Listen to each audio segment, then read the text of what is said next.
Paul and Gerry Craig, known to many of us as Uncle Paul and Aunt Gerry.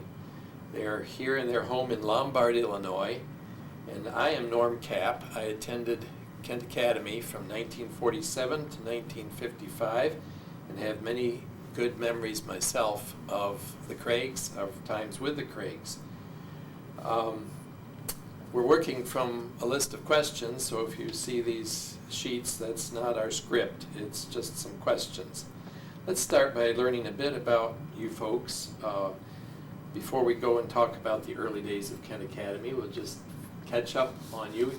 You can tell us what you've been doing since you left Kent Academy, which I believe was about 1963. So what happened after that?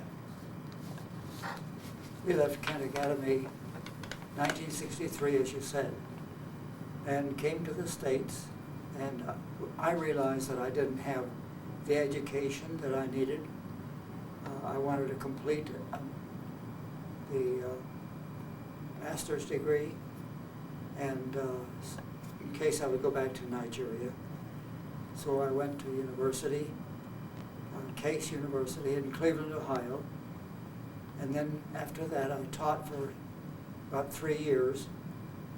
And following that, I got into other work. And then I felt that there was a great need in my life to make a move back to spiritual things.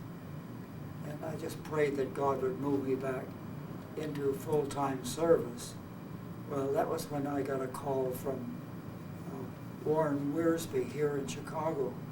He needed a business manager, and he asked if I would be willing to come and interview, and I said sure. And I came and interviewed, and they accepted me as a business manager, and I was there in the Moody Church as a business manager for about 7.5 years until Erwin Lutzer came in 1980.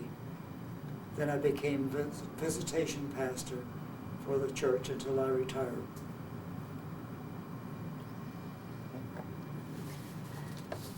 Okay, let's go back now and talk about the early days of Kent Academy. And the first question I have here is, when did you first get the idea for a boarding school for SIM MKs? Well, I think being a left behind kid, I went to Collingwood, Ontario, where there was our home for mission kids. Gowan's home it was. And at the Gowan's home, there were a lot of other missionary kids. Some liked it, some didn't do too well. But I began to feel that there was a need.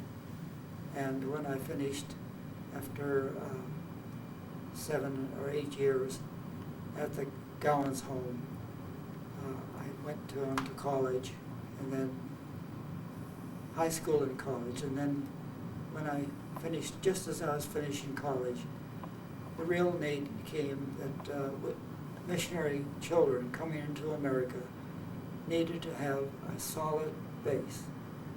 And I always felt that there would be a solid base if they could at least gain education in Nigeria before coming to America. And my last year in college, I was thinking about going into some kind of work that would take me into work with children, but my mother sent me a letter and said, Paul, why don't you think about coming to Africa? And that set the stage for feeling that I needed to go to Africa and begin school work or open a school for missionaries' children. That's about it. Mm. And when I had my health to break and I went down to DeVos Academy, an SIM girl named Gwen Hummel told me that her parents loved the African children more than they loved her. And it just cut me to pieces. And that was when my desire for working with missionaries' children was born. Was the SIM thinking they needed a school at that time? And if so, why? They thought they needed a school because there were many children on the mission field that hadn't gone to school, and they were school age. There was the school at Joss, which they looked at, but they decided they did not want to join the group that were at the school, and better yet, to start our own school. And that needed to be a decision that the council needed to make. At the time, they hadn't made that decision, and it wasn't until later that when they met, they made their decision to start a school. And I think principally it was perhaps because of the children's parents who were at the rest home thought that school was needed. And I was talking to them, and I said, well, I certainly would be glad to start a school, because my fiance and I had talked about this before I came to Nigeria. And that was when the field council decided that it would be wise then to go ahead and begin a school. Okay, my next question says, what incident put the plan for the school in motion? And sometimes maybe the question I'll ask you've already answered, so tell me, just feel free to say, we already answered that. We already answered that question. Okay. I'd like to add something. Sure. Paul had come up from Padagee, where he had been stationed for 11 months. And he was on holiday. And these parents and their children, who were not in school, were there at holiday time. And one Sunday, he gathered the kids, who were very restless, up and took them out for a walk. And when he came back, he found their parents. That would be the Coxes, the Davises, the Heberts, perhaps the Hirsches, and the Johns. And they were all in a little knot talking about how much they needed a school.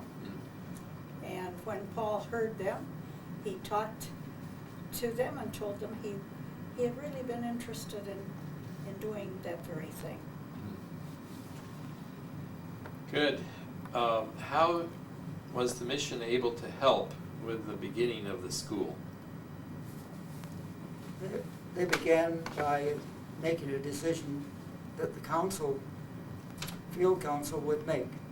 And they made that decision, and then the rest of it was up to us as to what we were going to do. I remember reading in one of the reports, they said, we don't have any money, we don't have any builder, but we can pray. That's exactly it. They could not really help very much. They did a lot of praying. What skills did Paul have to learn in those early days? I really didn't have that many skills, but I had a couple of things in my mind. I liked building, and I desired to do the best I could by asking people who knew who built just what was the next step. You get the bricks made, and you get masons and people that knew how to build, and you advise them as to what the plans were. But knowing how to make plans was something that I could do. Tracing paper, making plans, and then finally taking those plans into JAWS for the blueprints. And that was an amazing situation where I took the plans and put them in a frame that, with the blue paper behind it, took it out to the sun to develop it for 3 minutes, brought it back in and put it into the developing solution. And up came the images that we wanted of the plans. Where was Gerry when Paul was beginning to build? I was in America, finishing a master's degree at Case Reserve. And when I finished that, I came to the mission field in March '46 and went to Minna to learn Hausa. And then I went up to Miango, where Paul was working on the first two buildings, and we were married on October 29. How did you choose the name for Kent Academy, for KA? Because we had already we had Bingham Academy in Ethiopia and Gowan's Home in Collingwood. But the third founder of our mission, Kent, was not represented. And so we named it for him. What preparations did you need to equip the kitchen, classrooms, and dorms? Well, I think from my loads that I had brought out, we had kitchen material, maybe not enough. We could purchase what we needed in Jaws. But there was a need for chairs and benches and school tables and beds. Of course, we had wooden bunkers in those early days. So all of these were needed, and carpenters on the premises made these chairs and tables, etc. And then the windows needed curtains, of course, and the tables needed cloths, and we needed napkins. So we went to Chellarham's or Kingsway, something in Jaws, and bought bolts of material, brought them home, and started cutting them out and getting the tailor to help us with the seams and everything.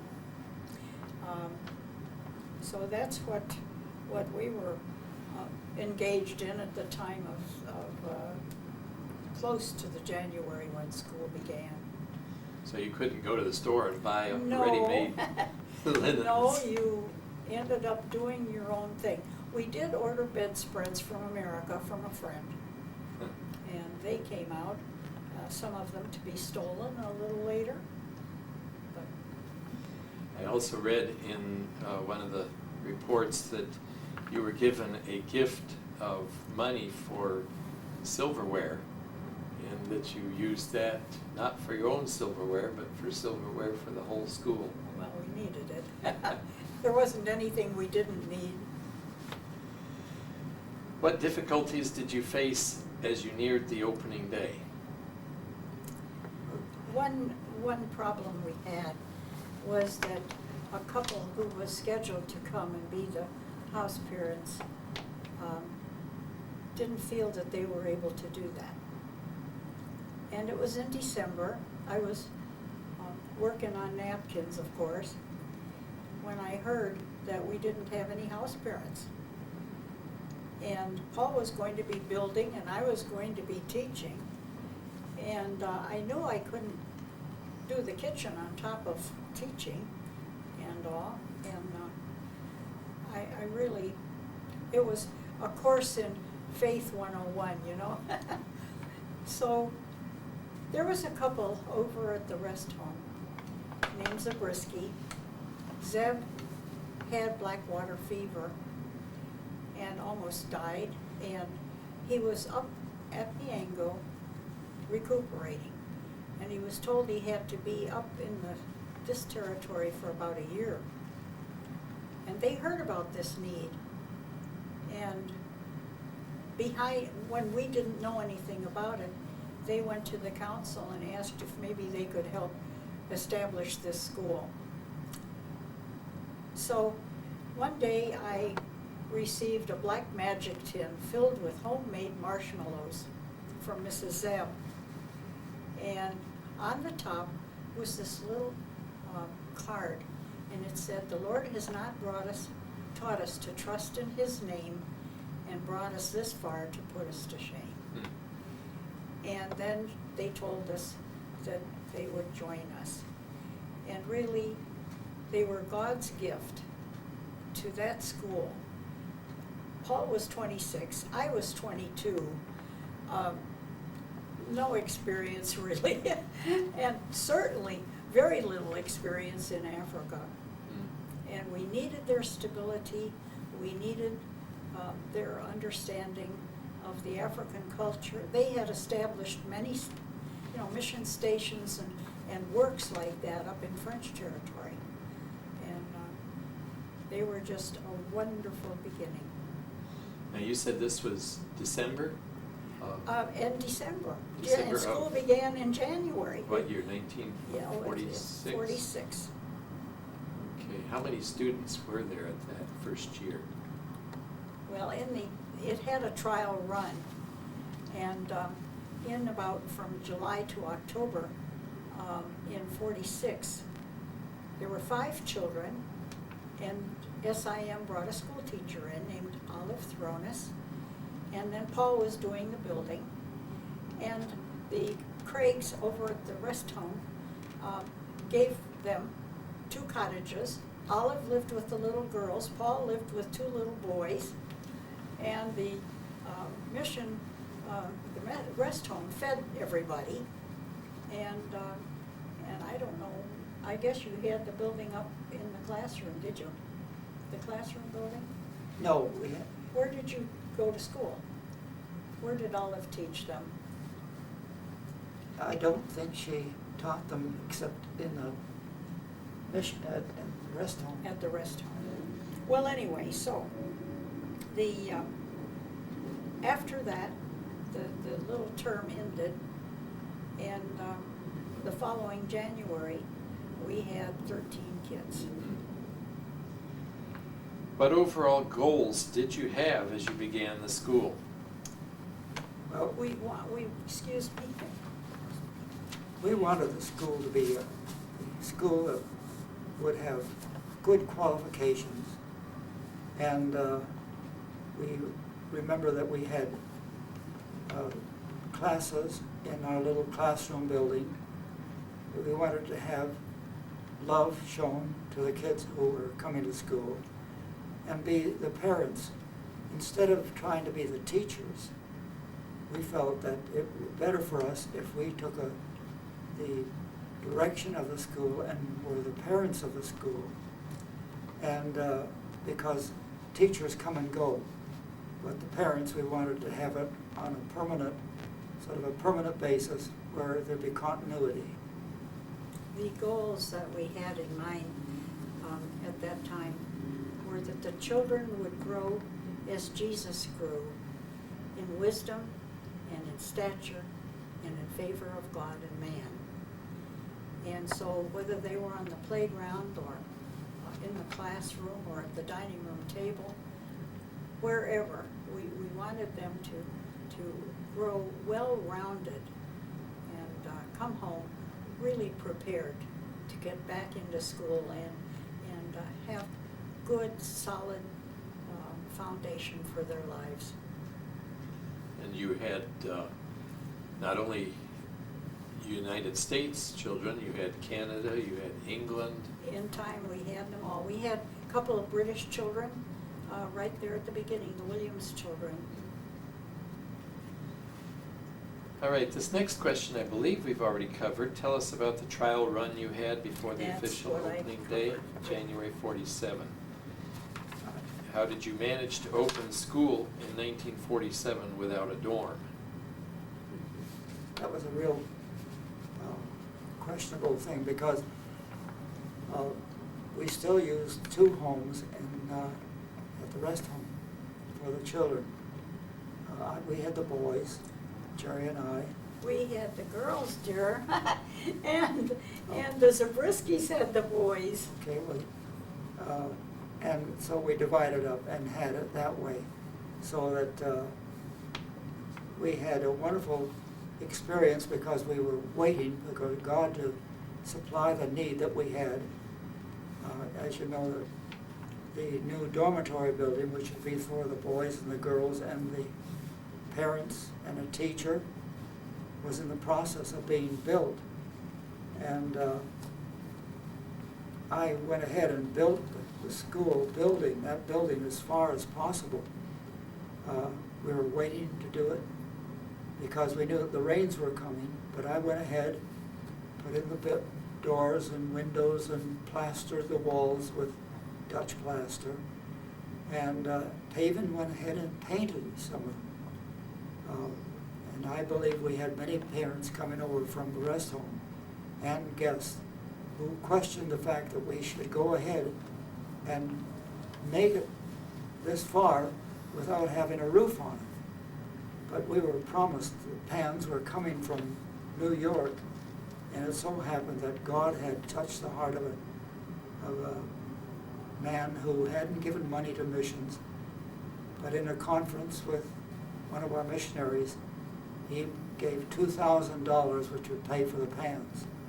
And we patiently waited for those pans, and they came before the rains came, but just before they came. And when they did come, I commandeered all the men who were at the rest home, getting hammers and the pinchers that they needed, and we began to put the roof on, a corrugated aluminum roof. Try punching a nail into hard mahogany. You had difficulty, but we made it and finished the roof just before the rains came. And it was a real testimony to the native population, because they wanted the rains, and we were holding them off by prayer. And God worked things out for us in a marvelous way. I think it was a good thing for the KA kids to pray for this rain's not coming yet. Every night, and we would hear the thunder coming around, and they realized that the Lord had, in a sense, done a miracle for us to keep that building. Well, I must say this, though, that I think one of the real reasons that God did so much for us was that Mother and Dad, who I was staying at the rest home at the time, we would have tea in the morning about 10 o'clock. And then at about, quarter or 20 minutes after, we would spend about another half hour in prayer for the school. And I'm sure that God listened to the prayers at that time and worked wonders for us, because when we met first about building, the question came up, what about finances? And Mr. Kirk said, well, there are no finances. You will have to just trust God for those. And that's what we did.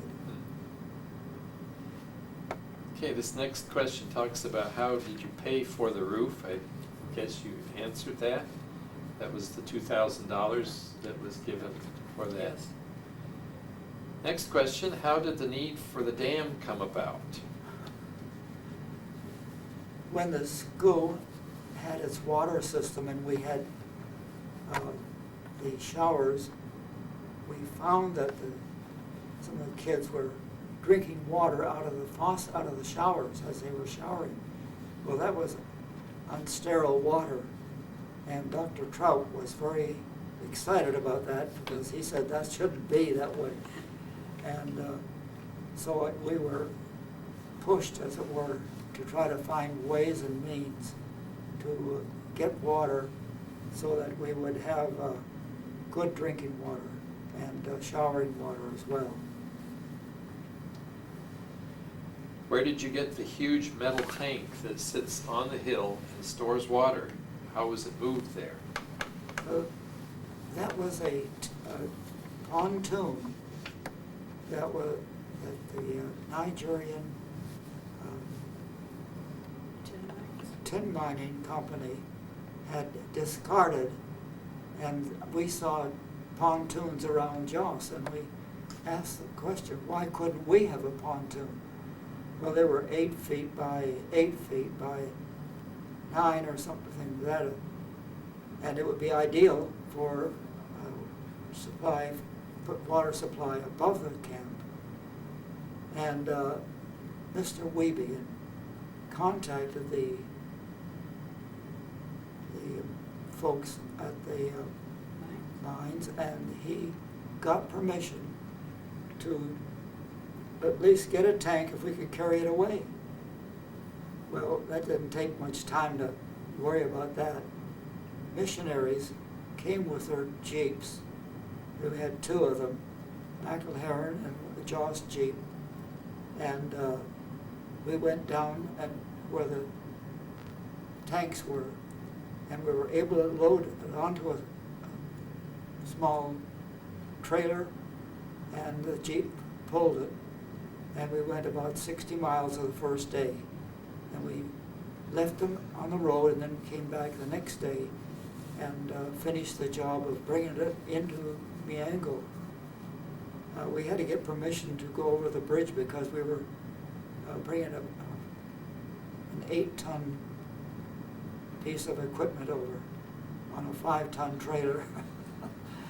But it arrived in Miango, and it had some perilous times, almost tipping over, but it came, and we tried to, with the jeeps and also tackle, put it on a way that would pull it up to the position where we wanted, but it didn't make it, and the way collapsed because at the top it was not supported the way it should have been. But we were able to build the tank up to a proper height by using cement block and tackle and jacks, and that got us to the place where we would be water that would be given to the compound by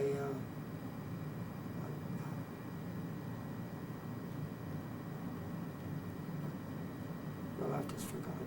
Okay. Now the question I would have is, how did the guest facility have water prior to that? What were they doing for water? Norman, we had running water, and it was in Garawas, those gallon, I don't know how many gallons, little four square tins on the heads of the native women. And that was our running water. That was your running water. And they made umpteen trips every day and filled the cisterns around the kitchens and the bathrooms and that kind of thing. Amazing. The water from the tank allowed us to have water in our dormitory ceilings by the gravity flow. And it was only gravity flow that went over the hole. Now, did that furnish water then for the guest facility, for the guest house as well? It serviced the guest house and Kent Academy. Let's see, the next question. What event made electricity an imperative need? And I'll speak to that because we found that our little girls were feeding toilet paper into the little farm lamps that we had lit and put around in the various bedrooms through the night to give them light. And so with these farm lamps up and their little bathrobes around, feeding toilet paper into those things frightened us half to death. And so, of course, Paul went into Joss and talked to the powers that be about that. How did electrical power come to the Miango compound? The electrical power came to Kent Academy and also the rest home from the mining folks who were 3 miles away as a crow flies, and it was brought overland, and the mining folks established the transformers and all that was needed with 3,300 volts of electricity. Then it was reduced to the 220 volt, which we used in our building and in our dormitories and everywhere. Later on, I understand they had a 3 volt 12-volt system, which could be supplied throughout the compounds.